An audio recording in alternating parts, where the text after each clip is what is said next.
શ્રી રામચરિત માનસના રચિત ગોસ્વામી તુલસીદાસે શ્રી રામચરિત માનસ લખવા પહેલાં હનુમાન ચાલીસા લખી હતી અને પછી હનુમાનની કૃપાથી જ તે શ્રી રામચરિત માનસ લખી શક્યા. હનુમાન ચાલીસાને ધ્યાનથી વાંચીને અને સમજીને પછી ખબર પડશે કે હનુમાન જ આ કળિયુગના જાગૃત દેવતા છે, જે ભક્તોના બધા પ્રકારના કષ્ટને દૂર કરવા માટે તરત જ પ્રસન્ન થઈ જાય છે.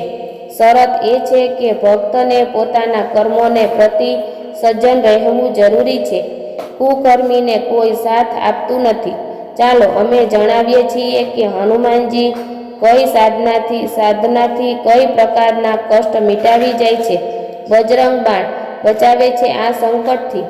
ઘણા વ્યક્તિ પોતાના કાર્ય અથવા વ્યવહારથી લોકોને રૂષ્ટ કરી દે છે. એનાથી એના દુશ્મન વધી જાય છે. એ પણ હોઈ શકે છે કે તમે બધા પ્રકારથી સારા છો, પછી પણ તમારી તરકીથી લોકો જલે છે અને તમારા વિરુદ્ધ ષડયંત્ર રચે છે. એવા સમયમાં જો તમે સાચા છે તો શ્રી બજરંગ બાણ તમને બચાવે છે અને શત્રુઓને દંડ આપે છે. બજરંગ બાણથી શત્રુને એના કરેલા કર્મોની સજા મળી જાય છે.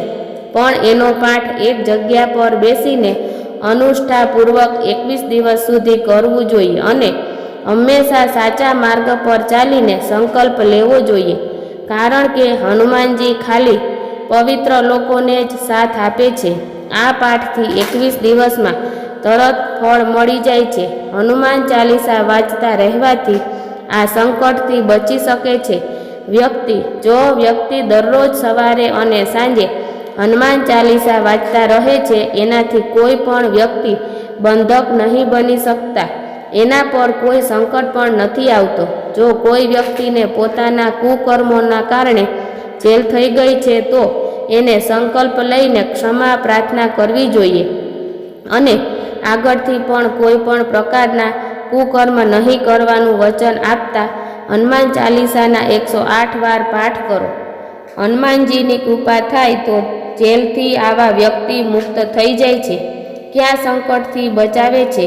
હનુમાન બાહુકનો પાઠ. જો તમે ગઠિયા, વાત, માથાનો દુખાવો, ગળાનો રોગ, પગનો દુખાવો વગેરે પ્રકારના દુખાવાથી પરેશાન છો તો પાણીનો એક પાત્ર સામે રાખીને હનુમાન બાહુકના 26 અથવા 21 દિવસ સુધી મુહૂર્ત જોઈને પાઠ કરો. દરરોજ એ પાણી પીને બીજા દિવસે બીજું પાણી રાખો. હનુમાનજીની કૃપાથી શરીરની સમસ્ત પીડાઓથી તમને મુક્તિ મળી જશે. આ હનુમાન મંત્રથી દૂર થઈ જાય છે બધા પ્રકારના ભય.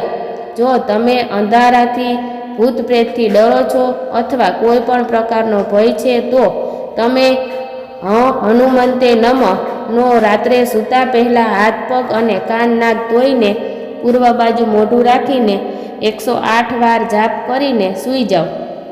થોડા જ દિવસોમાં ધીરે ધીરે તમારામાં નિર્ભીકતાનો સંચાર થવા લાગશે. જો તમને ઘરેલું હિંસાથી મુશ્કેલી થાય તો આ ઉપાય કરો.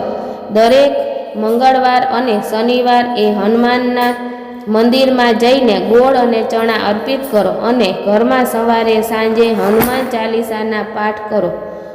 પાઠ કરવા પહેલાં અને પછી અડધી કલાક સુધી કોઈની સાથે વાત ન કરો.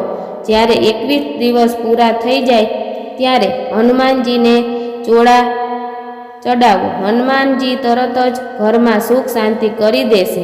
જો શનિ ગ્રહથી છો પરેશાન તો આ ઉપાય કરો. હનુમાનજીને જેના પર કૃપા હોય છે એને શનિ અને યમરાજા પણ વાળ વાંકો પણ કરી શકતો નથી. તમે શનિ ગ્રહની પીસાથી છુટકારો મેળવવા માગો છો તો દરેક મંગળવાર હનુમાન મંદિરે જાઓ અને દારૂ તેમજ માંસના સેવનથી દૂર રહો. એ ઉપરાંત શનિવારે સુંદરકાંડ અથવા હનુમાન ચાલીસા પાઠ કરવાથી શનિ ભગવાન તમને લાભ દેવા આવશે. આનાથી શનિ ગ્રહ પીડાથી મુક્તિ મળી જશે. હનુમાનજીનો ચમત્કારિક સાબર મંત્ર. હનુમાનજીનો સાબર મંત્ર અત્યંત જ સિદ્ધ મંત્ર છે. આના પ્રયોગથી હનુમાનજી તરત જ તમારા મનની વાત સાંભળી લે છે. આનો પ્રયોગ ત્યારે કરો જ્યારે તમે સુનિશ્ચિત હોય કે તમે પવિત્ર વ્યક્તિ છો.